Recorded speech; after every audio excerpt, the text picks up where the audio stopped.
Hello, world, and welcome to the Innovation Coaching Podcast. My name is Klaus Russell, and with me today I have Ulrich Schmidt. And Ulrich, tell me how I can help.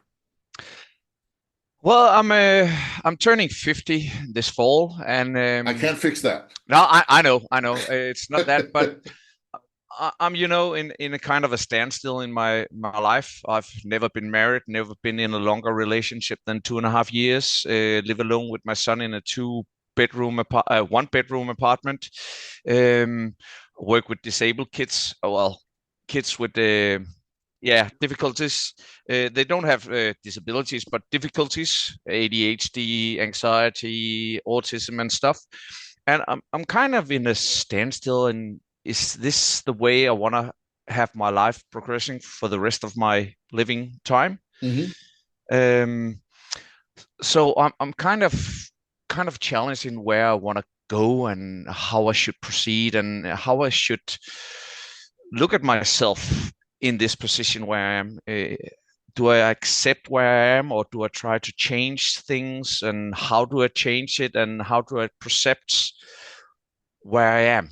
Uh, Okay, I like I wouldn't call it a midlife crisis, but it's kind of a. I feel like I'm in muddy waters and it's hard to swim. maybe a mid-profession crisis, right? Oh yeah, maybe. Yeah. No, and thanks for that, and let's dive into that. But I recognize that I shifted careers a couple of years ago, mostly out of desperation because I managed to crash my old company and leave myself in $1 million debt and needed to start digging myself out of that. Yeah. So I know that feeling of you need a change, and I was both lucky and cursed enough that I had to change. There was no way out of it. The old company was dead, and I needed to do something different. But I recognize that, is this it, or do I keep with this, or do I change? Or I think 50 is a good place to look at that for many of us. Yeah. I earn a fair amount of money. I can live with it, and we live a good life. And it's kind of when I had got diagnosed with diabetes a year and a half ago. I need something to maybe affect me, to motivate me. Hmm. Otherwise, I live in that standstill where I'm actually kind of pleased with where I am, but still not completely satisfied. If you get what I mean. No, I definitely do, and I think let's start with that because let's just to throw a little bit of theory in here that usually for innovation to happen, innovation tends to happen at the edges. And that means you've just gone through that. Innovation tends to happen either when we're desperate, when we get told you have diabetes, you need to change. And then suddenly we change. Or it happens when we feel invulnerable, when we have enough. If somebody gave you $1 million tomorrow and you met a beggar on the street, of course you'd give money because you have enough. If you have $100, you might not give the same beggar money because that needs to last for some time. But we innovate when we have either not enough or we do have more than enough. And you've just gone through that journey. What did you lose? What it was, 35 kilos? Yeah, yeah. In 18 months. Which is impressive at 80, which is not only impressive, but also wild. Like that is losing 10 to me is impressive. Losing 35 is like, ooh. It's actually totally crazy. I still don't think I really realized how much it's been and how life changing that part have been, because I have the mental approach now that I'm never gonna gain weight again. I simply come too far, actually, without working too hard, but still I've been lucky to get the motivation from my disease to actually do something. And Exactly, right? right now, physically, I'm in a really good place. I take 6 pills a day, and I'm actually doing good. Which is awesome, right? And you said it yourself, you got the motivation from the disease. Yeah. I'm not saying go out and people should go out and get diabetes to fix their problems. No. It's like, oh, I'm depressed. Set the house on fire, then it won't matter. It doesn't work that way. No. But what it does is that it gives you a very clear lived example of showing yourself you're capable of insane change. Yeah. You just need the motivation. And my guess, I've known you for quite some years. My guess is that and then you said it yourself, you're living comfortably, right? You'd like to change, but there's no real motivator. Yeah, exactly. But there's also no, it's also not like, wow, this is my dream job. I'm making the most impact in the world. And every day I get up and say, yes, and millions are rolling in and the world is shouting my name in joy. It's not that either. No, So you're in this nice, comfortable, but a little bit sticky position that many of us are in, where change would be nice, but it's not needed. And it's also not, it will cost something. definitely. And am I ready to sacrifice that? Bingo, right? Am I willing to take the chance and step out of my comfort zone? It's not only me it's going to affect my son. Actually, like 4 years ago, I applied to university to study Mm. to become a physiotherapist, but they didn't accept me because they wanted young people that had been out traveling instead of an old goat at 45 who's been working at a physiotherapy for 3 years as a masseuse. And that was kind of, well, I guess it's not that. Even though I really wanted to do it at that time, but then again, in the retrospective, I can see that I couldn't afford doing that because I couldn't survive on government funding for the education, especially not when my son moved in with me like 2.5 years ago. Yeah, that does make it easier. While we're lucky enough to get funding to go to school, it's not a lot of money, especially if you have an adult life and in your case a kid as well, right? Yeah, and own my apartment, have a car, have a kid. Yeah, you know. Then it's yeah. Then let's not even go there. But that leads to the first question to ask, Ulrich, is and here we're going to talk numbers. So if you're comfortable sharing actual numbers, that's best. If you're not, then you can at least share rough ideas, right? Are you okay with actual numbers, or is that Yeah, my wages is not a secret. excellent? I thought it would, but I'd rather ask, right? So there's a question I sometimes ask people when it comes to the money they make, and that is, I want you to give me four numbers. Number one number is, what is a number that can pay the bills comfortably? So you can have it like, what are you making right now, right? So you have a good life, but it's not extreme. It's not yachts and champagne and skiing vacations all the time, but it's also not always just spam and cup noodles Oh, definitely not. I'm doing about 5K US dollars a month before tax. before tax. So about Yeah, 5K US dollars. Excellent. So that's our one number. That's an okay number. It's not yeah. crazy, but it's not bad. No, and 3.7K after tax. Very nice. Okay, so about 3 point, that's good. Now, what would be the minimum for you to earn if you cut down on expenses and live cheaply, not desperately, but cheaply, and kind of cut the vacations and maybe not do that trip to an amusement park with your son, and maybe do a little bit cheaper food, less steaks and more cup noodles. I know it's not cup noodles with your diet, but Yeah, I think around 3K US dollars a month would be cutting it tight. yeah, pre-tax. After tax. After tax. Okay, so Yeah. we have a wiggle room of about $700 per month, which is some, but not a lot. No, it's not. Which is also nice because it shows you, and I don't know if you've thought of this before, but it shows you directly that for you, the difference between cutting it tight and a nice life can be found for $700. Yeah, that's not bad. That's not bad, right? For a No, lot of people, that number is much bigger. So first thing to celebrate is that you're actually in a position where you don't need much to be quite happy. actually, no. I'm no, I'm actually I'm quite fortunate if I am being completely honest. Well, That's not bad. no, It no. also means it also means there's more sacrifice in the change, right? Oh, definitely. If you hated your job or like you were making half of what you needed, it's different. Yeah, I actually do enjoy my job, and I really think it makes sense. I do something for kids between 13 and 18, that really needs someone that's there for them and can guide them in the right direction, and try to model the world around them to suit their needs, and give them optimal optimal possibilities to Mhm. change and do what they want the way they can, because that's their problem, is that in the way the normal world works, it's too hard for them because it's not suited for them. The normal world is a tricky place. Oh, definitely, it's super hard. I understand why the young people nowadays are having so many difficulties.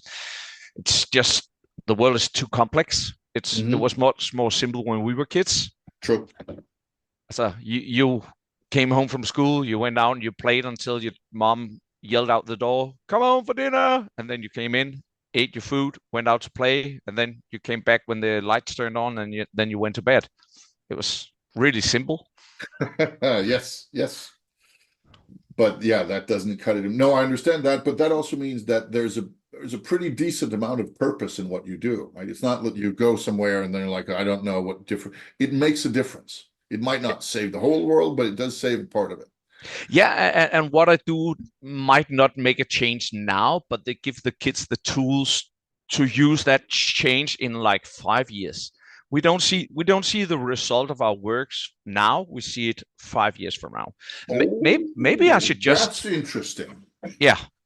And that's the fun part, because we speak to the grown-ups that work with the kids before they come to us, and they say, oh, it's nice to see that the things we've been working with the kids on, they actually apply that at your place.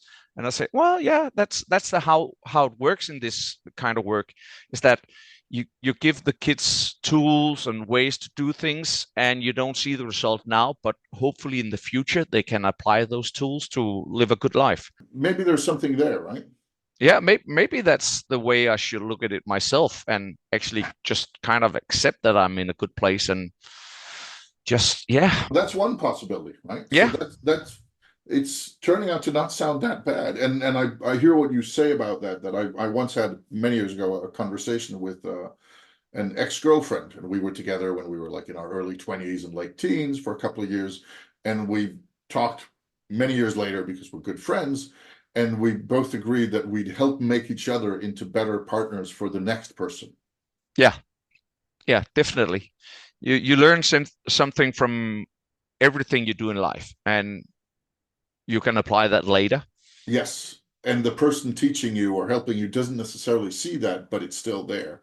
So let's keep that thought in the back of our minds, because I think there's something there, that kind of seeing the result of the work or thinking about that differently, there might be something. I still have two numbers to ask you, Ulrich. One is, what would be a number where you thought, this is nice? If I could get this, like, we're not talking, I want millions, because some people it's millions, but for most of us, it's like, okay, 3,700 after tax, that's your comfortable life. But what would be the sweet one?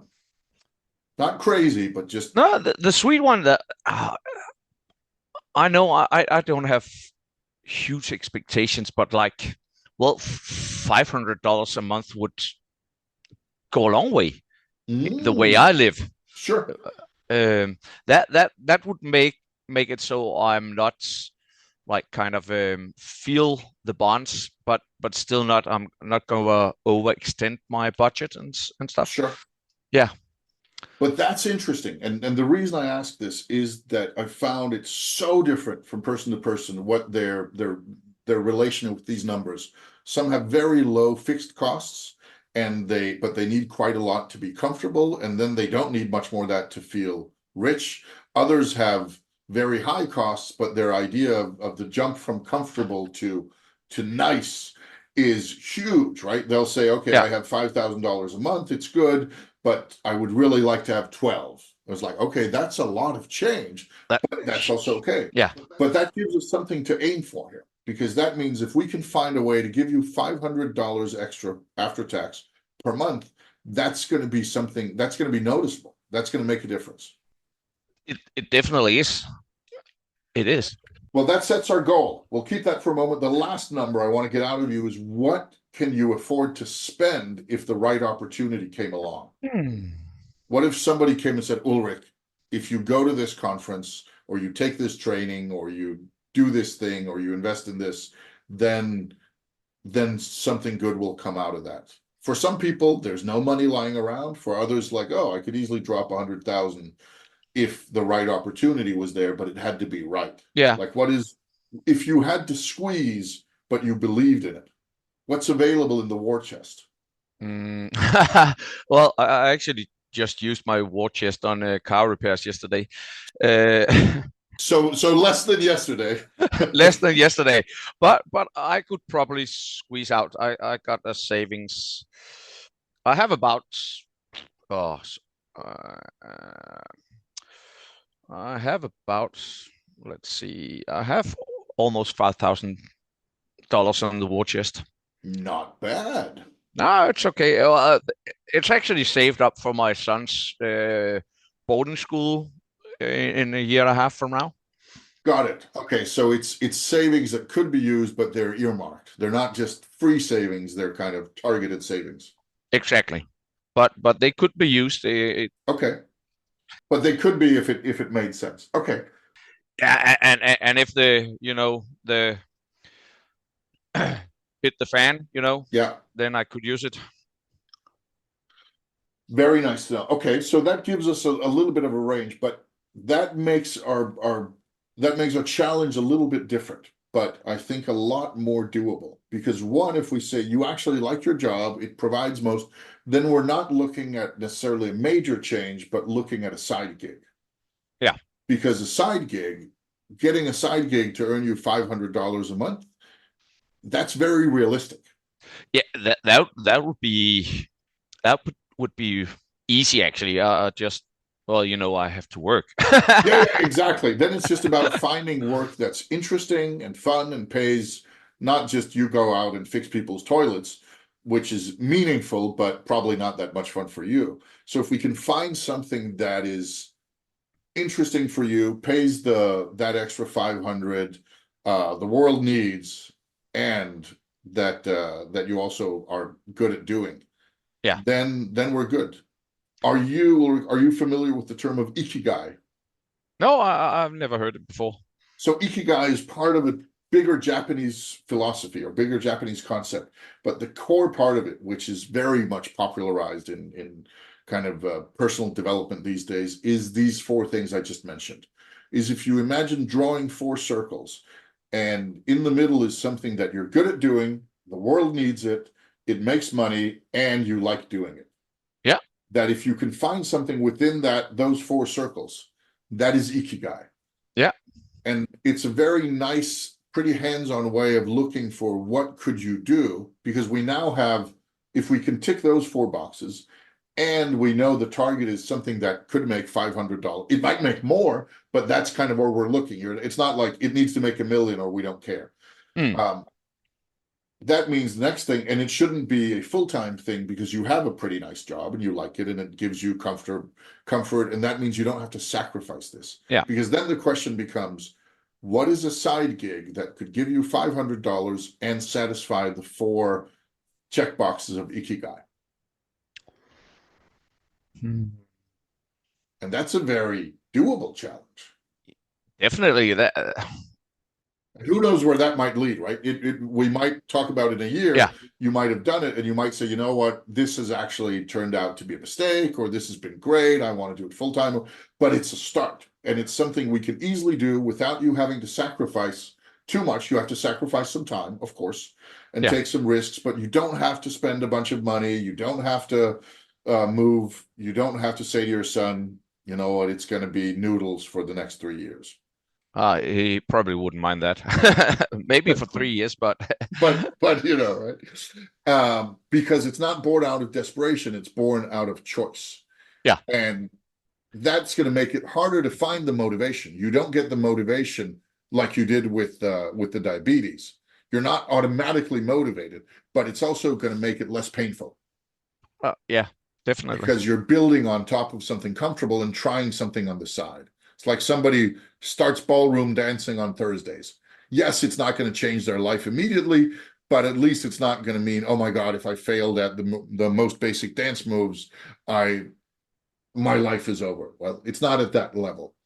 But with that said, that means we have our tasks set out cut out for us. What is something, Ulrich, that you love doing and that you're good at, and you think there might be a little bit of money in it, apart from the work you do now, right? It could be talking about the work, it could be doing it in a different format, it could be something completely different. Well, I know I'm excellent at working with people, Hmm. create relations, and I might even be good at motivating other people. Hmm. I've coached gymnastics for 25 years, and I did pretty well. And well, in Denmark, there's not a lot of money in coaching gymnastics, and I haven't done that for 10 years. But hmm, yeah, I think my strong suit is working with people, Yeah, working with people. working with people. Yeah, And you have the gymnastics coaching, yeah. insane amounts of years behind you. You also have the experience of working. How long have you worked with these kids with challenges? Where I am now, it's been 2 years and 4 months or something. Yeah. And in total, have you worked with that Oh, sort of thing before? not kids with these kinds of challenges, but I work with normal kids, both in preschool from year 1 to 3 and older. I've worked with kids like since in 22 years now. Yeah. Okay. And if we took some of that, the first thing to check for is there low-hanging fruit? Is there Could you go out and for example teach youth school classes in gymnastics, or do some work that way? Is that an option, or is there something where there's already a system you can tap into? And the reason I ask is, many years ago, a good friend of mine thought, hey, I'm a role player and I would like to do some role playing training at youth schools, which is a system we have in Denmark, where young people, like teenagers, get to go to like after school activities, Yeah, I know it. and it's paid for, that sort of thing. You know it, but maybe our listeners don't. And he just wrote to all of the Copenhagen youth schools and said, hey, I can see you don't have a role playing like class. You're not teaching that. If you're interested, then I can teach that. And he got 6 jobs, and for a couple of years he lived by doing those. They were part-time jobs, but since he did 6 of them, it was enough to give him a full-time salary, Yeah, that's pretty good. because it was just taking, hey, here's a system. And then he said, do you want to insert me into your system? Yeah, And if you couple that with another friend who some years later said, I want to do a cooking class for boys, for teenage boys. He said, teenage boys don't know how to cook, most of them, and some of them like to learn. So he said, I'm going to do cooking classes for teenage boys. And then he did more or less the same thing. He wrote out to some youth school places and he asked, do you have this class, or would you like me to teach it? And he got one of those. So that's saying, here's a system that already exists. Here's an idea that you maybe didn't have or haven't thought of, and I can help you make it happen. it's definitely an approach I haven't noticed before. That I have to figure out what I can offer, and then I have to offer it. Because and it may not work, but one way at least is saying, like, there are these like after school things and adult training and kind of systems where it's already there, right? You could say, I do a workshop for kids with difficulties using uh, teaching them how to use libraries. Yeah, And then you send that out and you say, hey, this is the thing. It costs $500. It's a couple of hours. It's a training I give for kids and their parents on how to get more out of the Danish library. And then you send it out to all libraries, and some of them say, oh, interesting, right? yeah, And I'm not saying go that way. I'm saying that there is something sometimes undervalued about finding existing systems where you can just plug in what you're doing, and then they might just say, "Oh, we never thought of that, but yeah, let's try it," because it's not a big thing for them. We found in my old role-playing company, we found that the Danish library system was great because every spring or every winter they would have the winter vacation in week number 7 or 8, and they would always do activities for kids during that because everybody was on holiday. So libraries were places they would go. So they would have budgets and they would be looking for activities, and they would do the same in the fall for the fall vacation. So 2 times a year, all libraries in Denmark were looking for activities. And if you came and said, "We have an activity," then they'd look at you and say, "Oh, does it fit the budget? Yes, it does. Does it fit what we're trying to do? Yes, it does. Let's give it a try." And our company ended up doing, over the course of kind of 10 years or so, we ended up doing things for about half of the Danish libraries. That's pretty good. That's pretty nice, right? Yeah, almost every city in Denmark has a library. Yes, and it's an existing system. Yeah. And I think that is if you're doing something for a full-time thing, that's tricky. You can't really, it takes a long time to build a living off doing that. And it's definitely not full-time work. But if you're doing something where we're looking for that part-time gig, there is a play in finding existing systems and seeing if you can tap in. So that's one option we have to deal with. Yeah. A second is saying, what is some of the expertise you have, and how does that solve some people's pain, or how does it help them with the dream? I'll give you an example just to get us thinking. Mark Stordal, who's a former Danish professional footballer, and I know him. Yeah. Yeah. you know him, he's my old coach in the football team FC Sulu. And he, at some point after stopping his professional coaching career, said, "I'm going to do something different." And then he realized, after talking with some parents, that in Denmark, kids are getting younger and younger when they're getting spotted for professional football teams. For like, they're down to the age of like 12, 13, and they get into like talent development programs and that sort of thing, with the goal of getting them to become elite athletes. The same happens in swimming and tennis and that sort of thing. But what he realized was, while there are plenty of these programs for the kids, there was very little for parents. Yeah. And suddenly you were a family where your kid has been scouted by some football club, says, "We would like to send little Ahmed or little Anders to this training club for the Copenhagen Football Club. And this is, maybe he'll become a professional." And suddenly these parents are like, "Okay, but what does that mean for his diet? And what does that mean for his vacations and his friends? And like, how do we, what does that affect us like as a family?" And that caused insane amounts of conflicts in families, he found out. And then he said, "What if I made a company that helps these kids and these parents with navigating that, with both training for the kids, but also like a dietitian and a psychologist and people who could help the families with finding out, what does it even mean to be the family of an elite athlete who's rising?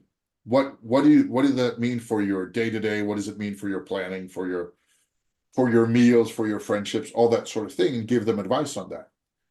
And he found that to be pretty successful, because nobody was doing that, or if they were, there were so few of them doing that. It was a very blue ocean. It was very open market, and the need was very clear. Yeah. And suddenly he had families signing up and saying, "Yes, we want this.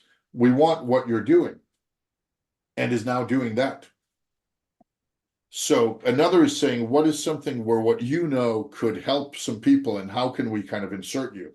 And when you talk about, I don't know if this is where we should go, but I thought gymnastics, where you have insane experience, and this kids with challenges, there's got to be some overlap there, because I'm pretty sure that out in the Danish countryside or in Danish homes, there are some children with challenges who would like to be on a gymnastics team, or would like to be part of doing that, but for one reason or another, they don't fit into the current system.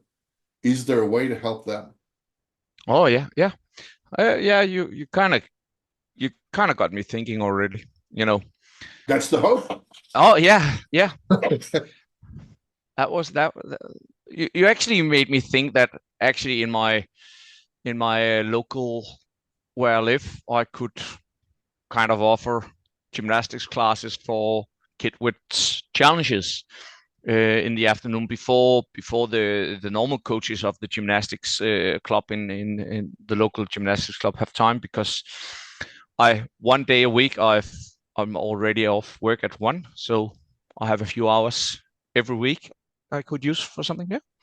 That's not a bad idea. Now you kind of got me thinking.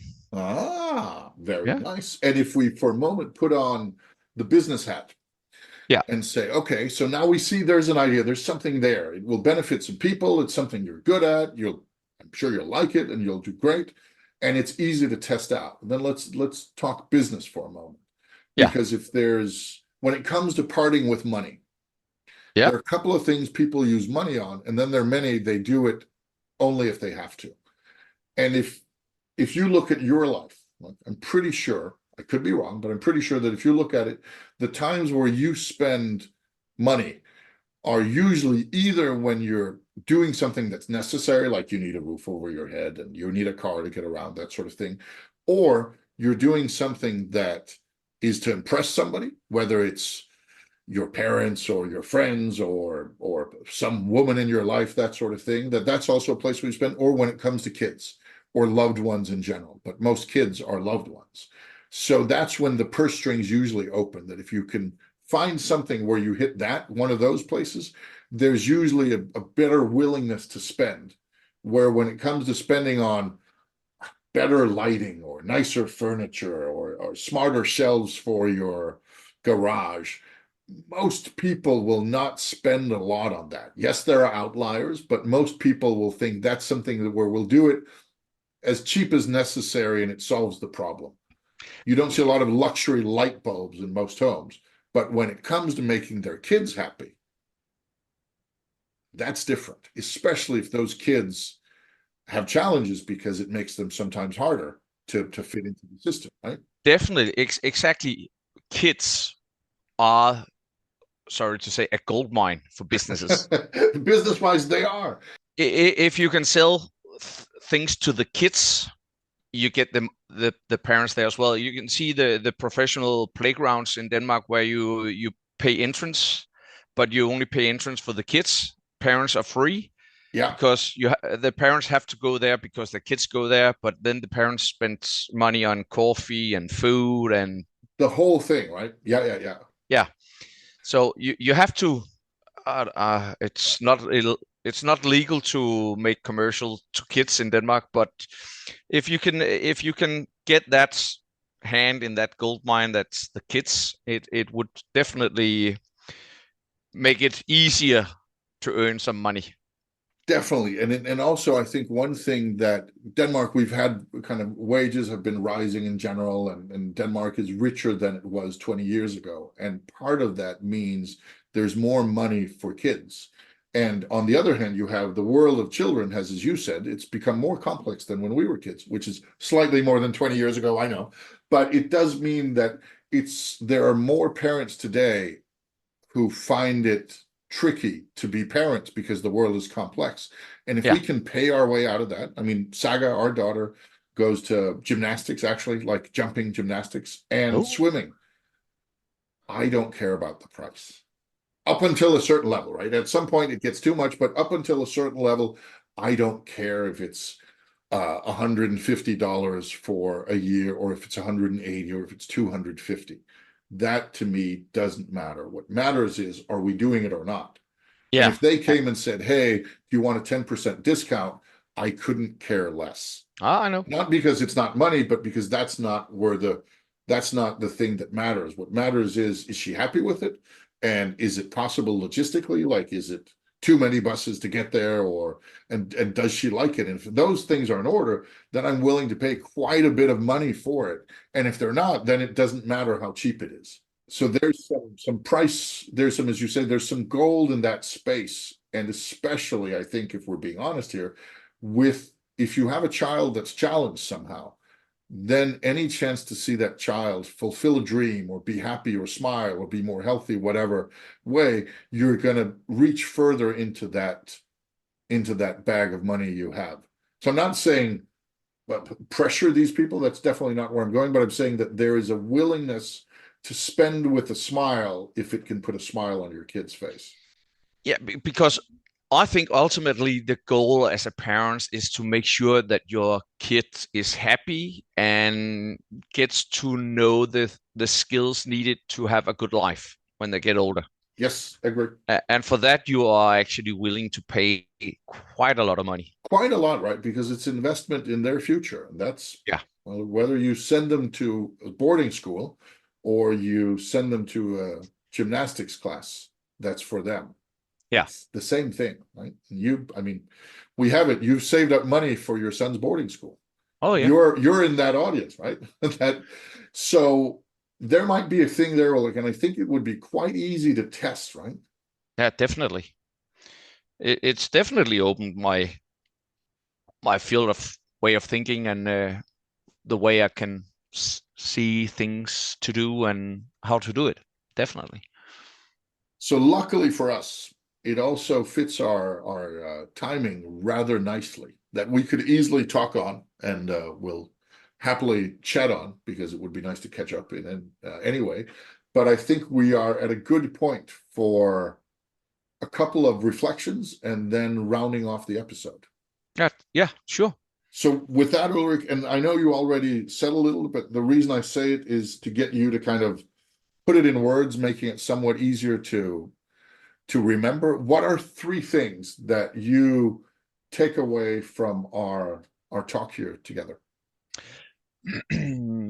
First of all, is I I should focus on what I'm good at, Mm-hmm. and that is not only working with people, but also I was a fairly good coach back in the Mm-hmm. days, and combining that and offer my services. That could be for private people, or that could be for clubs, or for Mm-hmm. the what do you call it? City hall? What do you Kommune? Yeah, yeah, Yeah, exactly. Once you're in that, once you know what you're giving, yeah, it's very easy to say, "Oh, here's how it could help you," or "This is an option," or just to try it out, right, and see what sticks. Yeah, I like that. yeah, yeah, and definitely, and maybe second, admit that I'm actually in a pretty good place in life, and that the goal of earning more is just to butter the bread. Mm-hmm. Um, I'm not in lack of funds, but having more is nice. Sure. And accepting that thought that, well, if I cut it to the bone, I could live for less, but I have to do a bit of work to get a bit more. Mm-hmm. And that's and accepting that that is the way I have to go is maybe a good way of thinking. I like that. I like that. Yeah. And third, well, it's just nice to set words, put it into words, the way of thinking that you should look at yourself in a positive light and look at your abilities and skills and put that into play in the world, and that'll probably get you a bit further than where you are now. Very nice. And I agree. Very much agree. Thank you for those three, sharing those three thoughts. Very much appreciated. And thank you for the time and for sharing this with not just me, but people around the world. That takes a lot of guts, a lot of courage. Thank you for that. Well, thank you for your time, Klaus. It's been a pleasure. And for all of you out there listening, this has been the Innovation Coaching Podcast. You've heard Ulrich Schmidt and me, Klaus Rostel, your host. Thank you for listening. Have a great day out there.